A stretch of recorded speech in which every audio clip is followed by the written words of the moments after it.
গত বছরের গণঅভ্যুত্থানে ছাত্র জনতার উপরে মারণাস্ত্র ব্যবহারের নির্দেশ দিয়েছিলেন তৎকালীন প্রধানমন্ত্রী শেখ হাসিনা, এমন একটি অডিও রেকর্ডিং এর সত্যতা নিশ্চিত করেছে বিবিসিআই। চলতি বছরের মার্চ মাসে অনলাইনে ফাঁস হয় গেল 18 জুলাইয়ের অডিওর কলটি।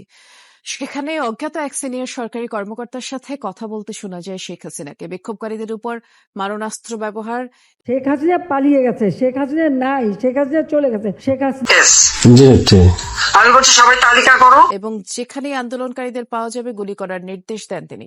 ব্রিটিশ গণমাধ্যম বিবিসির অডিও ফরেন্সিক বিশেষজ্ঞ টিম ইয়ারশটের মাধ্যমে ওই রেকর্ড যাচাই করেছে। স্বরের ভঙ্গি, শ্বাস প্রশ্বাসের আওয়াজ সহ বিভিন্ন বিষয় পরীক্ষার পর নিশ্চিত হয়েছে কোনো অংশই এডিটেড বা সম্পাদনকৃত নয়। এয়ারশট জানিয়েছে, ব্যাকগ্রাউন্ড সাউন্ড থেকে ধারণা করা যায় মোবাইলের স্পিকার অন করা অবস্থায় কথা হয়েছে।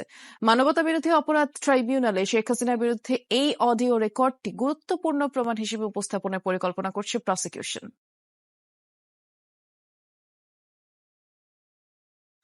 সবগুলিকে আরেস্ট করতে বলছিলাম, সবাই তো বলা হচ্ছে যে যেখান থেকে টিকাটা পাবো দেখে ফেলবো।